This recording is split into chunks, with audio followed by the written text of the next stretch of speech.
Hi everyone! So in this lesson, we are going to discuss the sentences structure of the first lesson. So let's look at the first two groups of sentences. Please read along with me. 你每天早上几点上班？你每天中午几点吃饭？我每天跑步。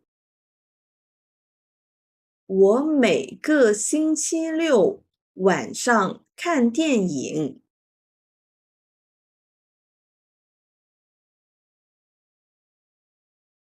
Okay, since we have been talking about the word of 每, which means each, it usually plays before the major words. For example, 天, which means days, and the word of 个, which is similar to the units or the items, and the word of 几点, which means what times. So 每天几点 what.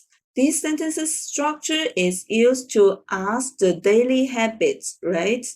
And of course, this sentence's structure is used to share our daily habits to the other ones, right? And please pay attention to the word sequences here. 每个星期六晚上. In English, we may say it's the night of each Saturday, right?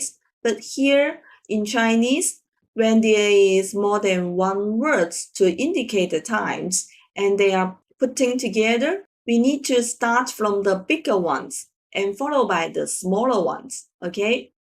If you like my video, don't forget to like, subscribe, and hit the notification bell for more updates. Thank you. And then please look at the group 3. Please read along with me. 吃饭的时候我看电视，跑步的时候我听音乐，晚上的时候我玩游戏。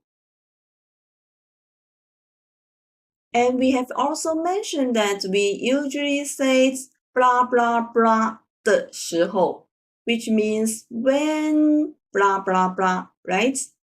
And here we can see the word of 晚上, which is an noun. But here the word of 吃饭 and the word of 跑步, which is an verb phrases, right? So this sentences pattern is similar to when doing something, okay? So here is when eating or when I eat. And here which means when jogging or when I jog. So the whole sentences pattern is talking about when blah blah blah blah I usually do something. It's also used to express the habits, right? Okay, so let's moving on to the last two one. Please read along with me. 真好，真漂亮，真好吃。我也要运动，我也要喝牛奶，我也要上班。Okay, so for the fourth ones, we have said that the word of 真 here means really, placed before the adjective to indicate the degree of this adjective is height, right? And for the fifth ones, the word of 也 means also, and the word of 要, which means need to.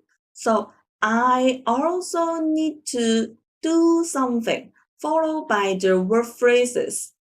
So we usually use these sentences patterns to express our desire or the determinations or when we feel necessary to do something. So in other words, it's similar to the I should do something or I ought to do something or even I want to do something when it's more about the desire, right? So we need to judge the meanings. It's more about the desire or it's more about the necessary based on the overall context, okay? Okay, so since this is the first lesson of the new textbook, and I would like to take a minute to talk you through the homework for this lesson. So similarly, we need to complete the try to speak exercises of the first lesson in the textbook, and which is about to select the right words and then put them in the right order to form the sentences based on the English sentences. And please keep in mind the words listed here can be used repeatedly. And the numbers of the squares is the same to the numbers of the Chinese characters. And you don't need to consider the punctuation. So for the listening exercises, besides the comprehension questions, which we should have been get familiar with in the first textbook, where you should listen to the audios, which is and questions, and then write down your answers in Chinese. And of course, you can write down the answers in pinyin. And then starting from this textbook, we will have a new type of listening exercises. Please look at here. So you need to click this audio first, and then you will listen to a dialogue between two persons, a man and a woman. And then based on the understanding of this dialogue, you need to judge whether the two given English statements aligned with the dialogue or not. If they do, so the statement is correct. But if the statement is not aligned with the dialogue we just listened to, so it's incorrect. So once again, you need to judge these two sentences is correct or not. Okay, so after finishing all the exercises, you can check the answer at the back of this textbook. And of course, if you don't understand for the first time, especially for these exercises, please feel free to listen to it a few more times until you totally understand, okay? So please keep up the good work and see you in the next lesson. Bye! If you like my video, don't forget to like, subscribe, and hit the notification bell for more updates. Thank you and see you!